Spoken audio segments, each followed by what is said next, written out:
Well, howdy, folks. Hey, FishTube, Steven here, and I'm back with tank tour number 4. Now, if you haven't seen tank tours 1, 2, and 3, you're missing out. Go watch them, please. Please.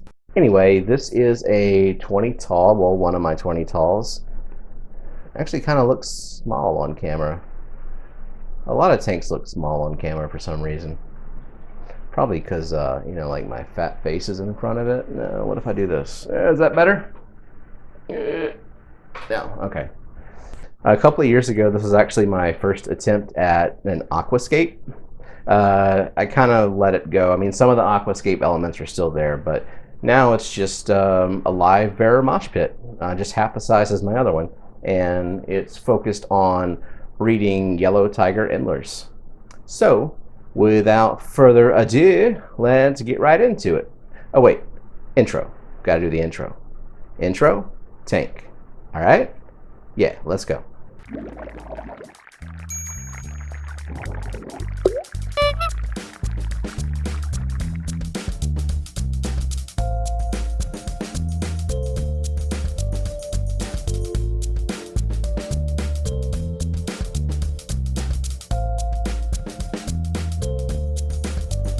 We got Dragonstone, Bonsai Driftwood, Crypt Wintii in the back there, tons of Marimo moss, a jungle of corkscrew valve, a little bit of sad hygrophila, some Anubias, a piece of Java fern, and floating pearlweed and water sprite.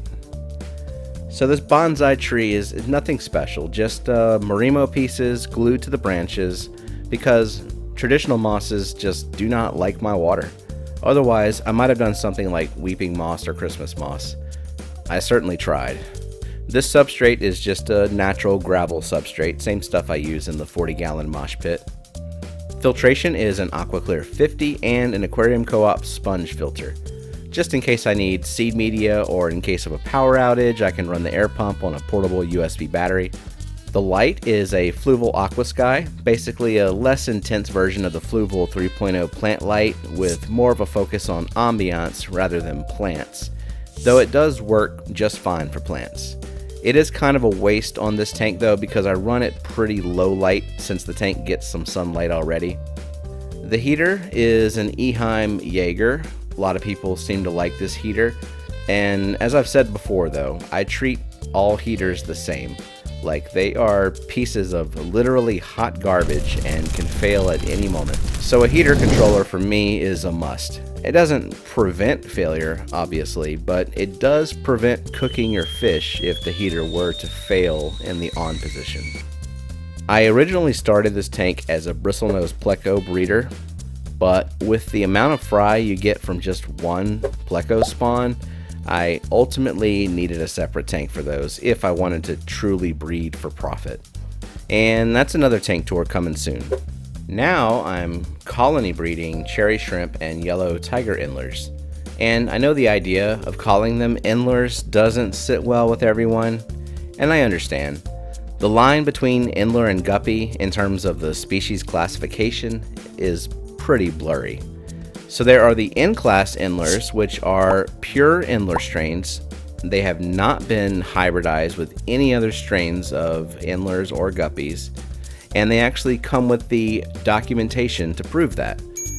And then there's the P-class, which look like they're pure, but they don't have the supporting proof that they are.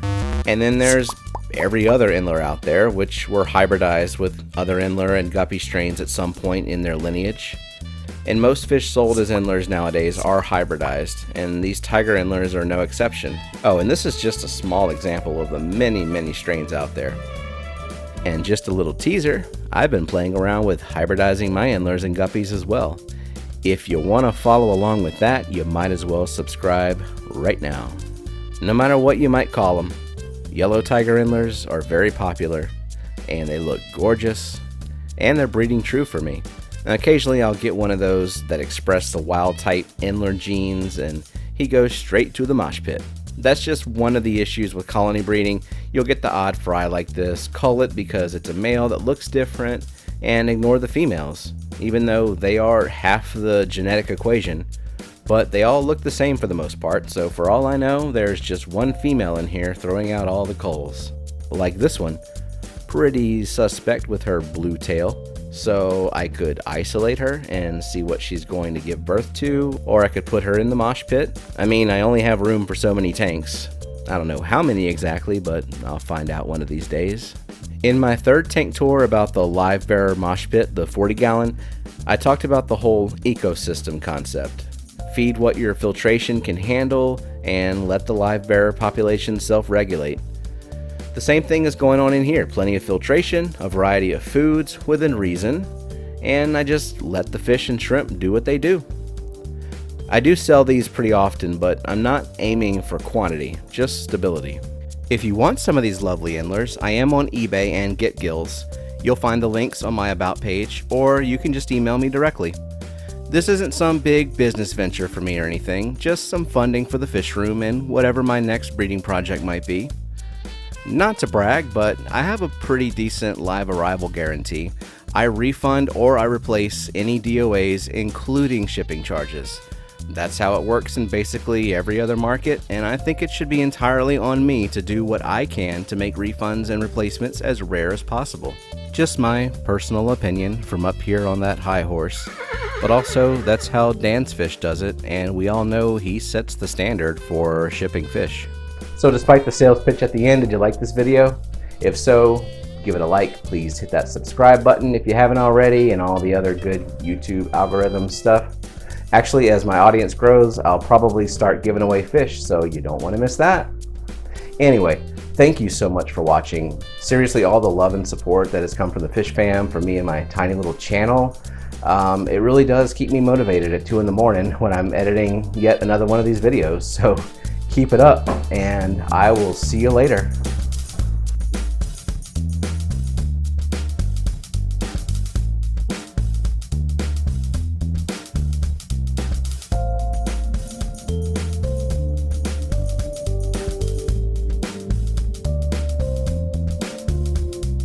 Here's B-roll for the end of the video. Different speeds make it more interesting. Filming fish is hard, so here's some shrimp to see.